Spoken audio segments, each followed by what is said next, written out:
Sholat dan cek senilai 3 miliar rupiah. Saudara bayar tunai. Inilah rekaman video akad nikah Sutarman, kakek berusia 74 tahun, dan Sheila Arika yang berusia 24 tahun. Akad nikah yang berlangsung di rumah mempelai wanita di Kecamatan Bandar Pacitan, Jawa Timur, berlangsung pada 8 Oktober. Saat akad nikah, sang kakek menyerahkan selembar cek senilai 3 miliar rupiah. Saat pesta digelar, semua tamu undangan yang datang mendapatkan uang sebesar Rp100.000 per orang. Video akad nikah dengan mahar fantastis tersebut menjadi viral di media sosial. Belakangan muncul kabar bahwa cek tersebut diduga kosong dan pengantin pria kabur. Namun keluarga pengantin wanita membantah bahwa pengantin pria kabur dan membenarkan pengantin telah berbulan madu di Wonogiri, Jawa Tengah. Mahar cek itu ya iya. Maksudnya berupa dengan cek itu bukan cash gitu, memang iya. Benar. Selain pihak keluarga, kepolisian juga turun tangan dikarenakan viralnya mahar pernikahan dengan jumlah fantastis. Untuk hasil cross-check di lapangan, itu sudah saya koordinasi dengan pihak keluarga. Kepergiannya kedua mempelai itu berdua, jadi mempelai laki-laki dan perempuan. Pergi kedua seizin dapat restu dari kedua orang tua. Kebenaran mahar nikah berupa cek senilai 3 miliar rupiah belum dapat dipastikan. Keluarga berharap agar cek tersebut benar dan bisa dicairkan. Dari Pacitan, Jawa Timur, Ahmad Subeki, iNews melaporkan. Ya, kita ke informasi lain pemirsa. Lagi-lagi akibat lemahnya konstruksi bangunan, aula sebuah pondok pesantren ambruk. Kali ini terjadi di Ponpes Al-Hikmah di Lampung Selatan, Lampung.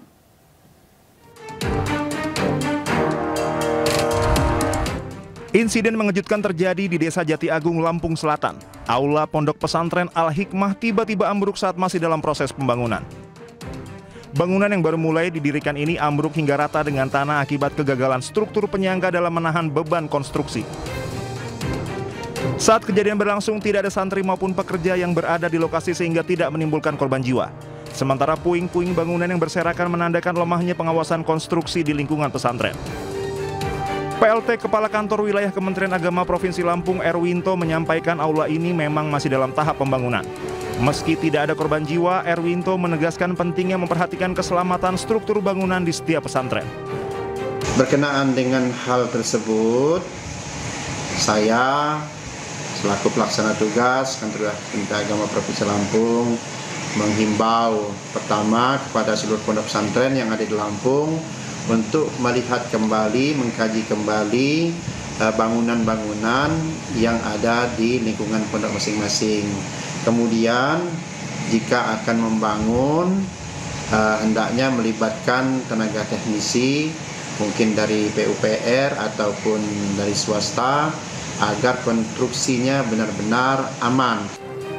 Sebagai bentuk respon atas kejadian ini, Kanwil Kemenak Provinsi Lampung berencana mengirimkan surat edaran ke seluruh pesantren di wilayahnya. Selain itu, inspeksi acak terhadap sejumlah bangunan tua akan dilakukan serta koordinasi dengan pemerintah daerah akan diperkuat guna mencegah kejadian serupa. Dari Lampung Selatan, Lampung, Heri Fulistiawan, iNews melaporkan. Polda Jatim meningkatkan status penyidikan menjadi penyidikan untuk menetapkan tersangka kasus ambruknya Ponpes Al-Ghazini. Sementara untuk mencegah kejadian serupa terjadi lagi, Kementerian PUPR memeriksa kondisi gedung sejumlah ponpes di berbagai daerah.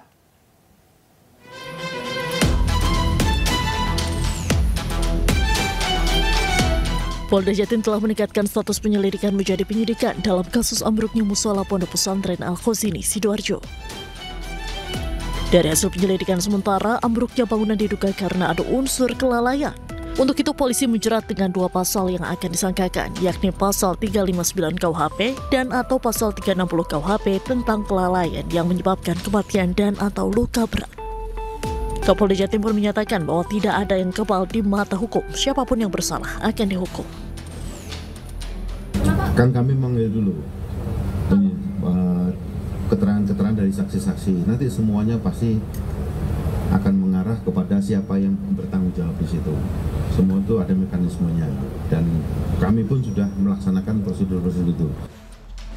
Pasca ambruknya bangunan di Ponpes Al-Khozini Sidoarjo yang menewaskan puluhan santri, Kementerian PUPR langsung turun ke sejumlah ponpes di berbagai daerah, salah satunya ponpes tertua di Jawa Timur. Mereka menyisir area pesantren dan memeriksa kondisi gedung di ponpes tersebut sebagai bentuk antisipasi robohnya bangunan ponpes. Yang Sidoarjo tentunya kemarin kita sudah lihat ya Pak, sebagian besar bangunannya kan sudah rubuh dan itu kita sudah bersihkan. Bangunan-bangunan di sekitarnya sudah ada beberapa yang kita lihat juga kelihatannya secara struktur tidak memenuhi kaidah teknis, sehingga tentunya ini kami menyarankan ini rekonstruksi saja, jadi dirubuhkan dan dibangun ulang. Kami dari Kementerian PU sekarang sudah mulai untuk mendesain kawasan dulu, sehingga kita tata secara kawasan secara keseluruhan. Sebelumnya akibat robohnya bangunan di Ponpes Al-Khozini mengakibatkan 67 korban jiwa. Hingga kini polisi belum menetapkan tersangka terkait kejadian ini. Dari Surabaya dan Jombang, Jawa Timur, Tim Liputan iNews melaporkan. Wakil Ketua DPR RI Sufmi Dasko Ahmad memastikan wacana pembangunan Ponpes Al-Khozini menggunakan APBN belum final. Namun Dasko mendorong pemerintah untuk memperhatikan semua bangunan pesantren yang sudah tua dan lama.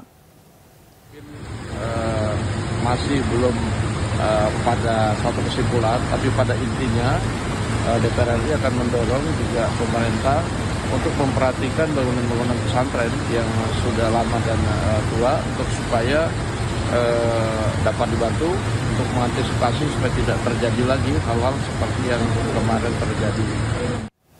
Pemirsa, Menteri Sosial Saifullah Yusuf memantau kondisi korban ambruknya Ponpes Al-Khozini, Buduran Sidoarjo, Jawa Timur yang dirawat di RSUD Notopuro, Sidoarjo, Jawa Timur.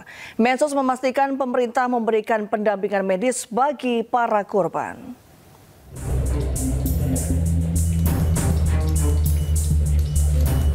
Menteri Sosial Saifullah Yusuf menjenguk salah satu santri korban ambruknya Ponpes Al-Khozini, Syailendra Haikal di RSUD Notopuro, Sidoarjo, Jawa Timur. Mensos mengungkap upaya perawatan dan penyembuhan Haikal terus dilakukan tim medis.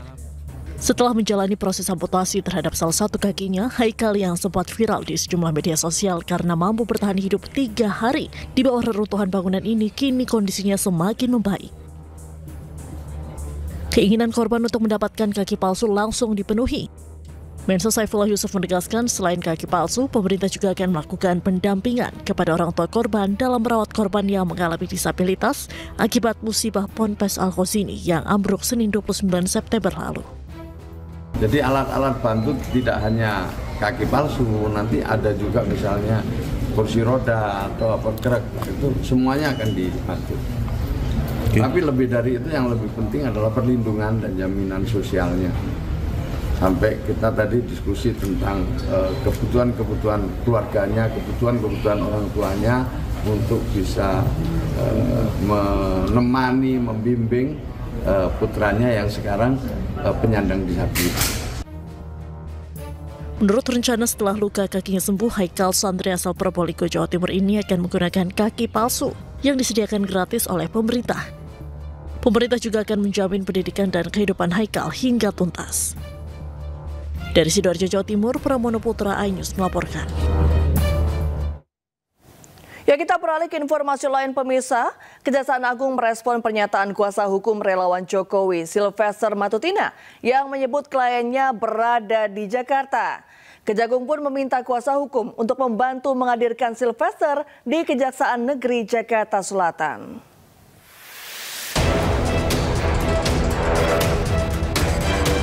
Kuasa hukum Ketua Umum Solidaritas Merah Putih Sylvester Matutina menyebut kliennya berada di Jakarta. Sebelumnya, Kejaksaan Negeri Jakarta Selatan mencari keberadaan relawan Jokowi itu untuk segera dieksekusi. Bahkan massa berdemo menuntut Sylvester segera ditangkap. Namun, kuasa hukum Sylvester mengklaim kasus Sylvester sudah kadaluarsa sehingga tidak dapat dieksekusi. Bahkan pihak yang berencana mengajukan peninjauan kembali untuk kedua kalinya. Pak Sylvester yang intinya ada di Jakarta. Itu dulu saya jelaskan ya.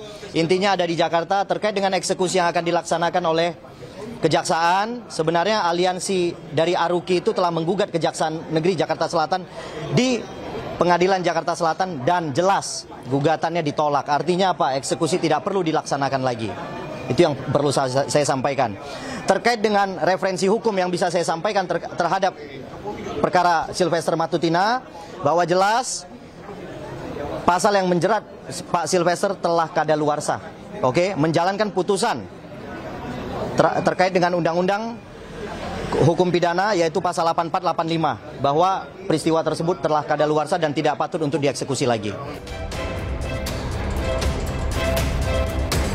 Merespon pertanyaan bahwa Sylvester Matutina ada di Jakarta, Kapus Penkum Kejagung Anang Supriyatna pun meminta pihak kuasa hukum membantu menghadirkan Sylvester di Kejaksaan Negeri Jakarta Selatan. Anang menyebut hingga saat ini Kejaksaan masih berupaya mencari keberadaan Sylvester, namun ia memastikan langkah-langkah hukum untuk pelaksanaan eksekusi terhadap Sylvester telah dilakukan oleh jaksa eksekutor. Akar permasalahan bangsa ini adalah ambisi politik Yusuf Kala. Mari. Sebelumnya Sylvester Matutina telah divonis bersalah atas kasus pencemaran nama baik terhadap mantan Wakil Presiden Yusuf Kala pada tahun 2018 lalu. yakni terkait tudingan Sylvester yang menilai JK menggunakan isu SARA untuk memenangkan pasangan Anies Sandi di Pilkada DKI 2017 lalu. Namun hingga kini, pihak kejaksaan belum mengeksekusi Sylvester. Dari Jakarta, Amrina Rida, Dede Rudi, iNews melaporkan.